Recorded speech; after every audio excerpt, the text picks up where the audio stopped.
আমাদেরকে শয়তান একটা প্রবোধ দেয়। এই ভিডিওগুলো আমরা দেখি ফেসবুক, ইউটিউব, আর স্কিপ করে চলে যাই, উপরের দিকে টেনে আমরা স্ক্রল করে চলে যাই।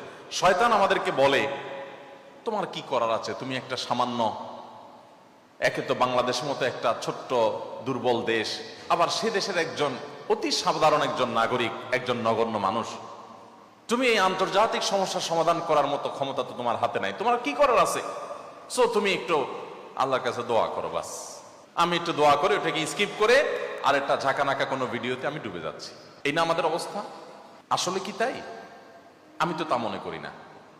এটা শয়তান আপনাকে মিথ্যা কথা বলে, আপনাকে মিথ্যা সান্ত্বনা দেয়। শয়তান বলে তোমার কিচ্ছু করার নেই। কে বলেছে আপনার কিছু করার নেই? আপনার যে কত কিছু করার আছে সেটা আপনি নিজেও ভাবেন নাই। আল্লাহ তাআলা আপনাকে জিজ্ঞাসা করবেন না তুমি সেখানে সামরিক শক্তি কেন পাঠাও না, কারণ সামরিক শক্তি আপনার হাতে নাই। আল্লাহ আপনাকে এটা জিজ্ঞেস করবেন না। আল্লাহ আপনাকে বলবেন না তুমি মানবিক সহায়তা নিয়ে শত শত হাজার হাজার টন কেন খাবার পাঠাও নাই সেখানে, কারণ এই ক্ষমতা আপনার হাতে নাই। আল্লাহ এটা জিজ্ঞেস করবেন না। আল্লাহ জিজ্ঞাসা করবেন তোমার হাতে একটা ইহুদি পণ্য তোমার বাসায়, তোমার টয়লেটে, তোমার বেডরুমে, তোমার প্রত্যেকটা জায়গা, কখনো সাবানের নামে, কখনো শ্যাম্পুর নামে, কখনো লোশনের নামে, কখনো চকলেটের নামে, কখনো ড্রিঙ্কসের নামে, কখনো রেস্টুরেন্টের ফাস্টফুডের নামে, তোমার বাসার প্রতিটা কক্ষে কক্ষে, প্রতিটা টয়লেটে তাদের পণ্যগুলো শোভা পেয়েছে। এই পণ্য বেচা টাকা দিয়ে তারা বোমা হামলা করে মানুষ মেরেছে।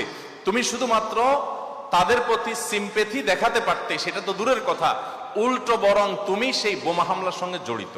তুমি জেনে হোক আর না জেনে হোক, তুমি বুঝে হোক আর না বুঝে হোক, তুমি কিন্তু সেই বোমা হামলার সাথে জড়িত।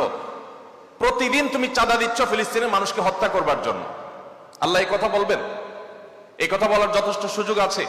প্রতিদিন আপনি চাঁদা দিচ্ছেন। আমি একটা পেস্ট কিনতেছি না, আমি একটা বোমা হামলার জন্য টাকা ইনভেস্ট করছি বা চাঁদা দিচ্ছি। প্রতিদিন বাংলাদেশের প্রত্যেকটা মানুষের কাছ থেকে, প্রতিটা মানুষের ঘর থেকে ওরা চাঁদা তুলে নিয়ে যাচ্ছে। আপনি মনে করছেন মুদি দোকানে গিয়ে আমি মালামাল কিনে আনছি। আল্লাহর কসম করে বলছি এটা মালামাল কিনা না। এটা আপনি দেখছেন মালামাল কিনা, আমি এটাকে মালামাল কিনা দেখছি না। আপনি দেখছেন আপনি পেপসি বা কোকা কোলা বা সফট ড্রিঙ্কস এদের যেগুলো আছে সেগুলো আপনি ডক ডক করে গিলছেন। আমি দেখছি সেগুলা লাল কালারের ওই পেপসি না, এগুলো হলো ফিলিস্তিনের মানুষের রক্ত। আপনি দেখছেন সেগুলো হয়তো কোক, আমি দেখছি সেগুলো রক্ত। বাংলাদেশের মানুষ এরকম ভুলো জাতি পৃথিবীতে আরেকটা আছে কিনা আমি জানি না। আমরা খুব দ্রুততার সাথে ভুলে যাই। আমরা কাউকে মাথা তুলতেও দেরি করি না, আবার মাথা থেকে আছাড় দিতেও আমরা দেরি করি না। এটা আমাদের একটা দুর্বলতা। আমাদের এই দুর্বলতাটা আমাদের কাটিয়ে ওঠার চেষ্টা করা দরকার। আমরা কয়দিন খুব জোরে সোরে বয়কট করে এরপরে আবার আমাদের সবকিছু সয়ে যায়। এক ভাই খুব চমৎকার বলেছেন, আমরা মানিয়ে নিয়েছি শোক, আবার উদরে ঢালছি কোক। আপনি নামাজ পড়তেছেন, আপনি সেজদা করতেছেন, আপনি অনেক কিছু করতেছেন, দিন শেষে আপনি মুসলমানদের হত্যার সঙ্গে জড়িত। আপনি নিরীহ মা শিশুগুলোকে হত্যার সাথে জড়িত, আপনি জানছেনও না। আমরা মুসলমানরা যদি শুধুমাত্র তাদের পণ্যগুলো বয়কটটা যদি যথাযথভাবে করতে পারি, তাহলে তারা অন্তত 50% এমনিতেই সাইজ হয়ে যাবে। আমি তো মনে করি যে এই প্রেক্ষাপটে, এই বাস্তবতায়, ফিলিস্তিনের এই বাস্তবতা অন্তত আপনারা যদি প্রত্যেকে আন্তরিক হন এবং সচেষ্ট হন, তাহলে সেক্ষেত্রে আপনারা বাণিজ্যিকভাবেও লাভবান হতে পারেন, কিন্তু সেটা মূল উদ্দেশ্য থাকবে না। আপনারা মূলত দ্বীনি চেতনা থেকে এই কাজটি করবেন। আল্লাহ তাআলা আমাদের সবাইকে আমাদের যে দায়িত্বটুকু আছে সেই দায়িত্বটুকু আদায় করার তৌফিক দান করেন। আস-সুন্নাহ ফাউন্ডেশন, উম্মার স্বার্থে, সুন্নাহর সাথে। অতএব আমরা সরকারকে অনুরোধ করতে চাই, আমাদের নবী আপনার নবী, আমাদের আল্লাহ আপনার আল্লাহ।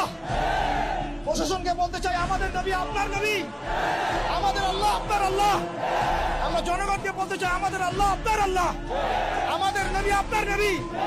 এটা কোনো সাম্প্রদায়িক আন্দোলন নয়, এটা কোনো সাম্প্রদায়িক আন্দোলন নয়, এটা একটা জাতীয় আন্দোলন, এটা একটা জাতীয় আন্দোলন।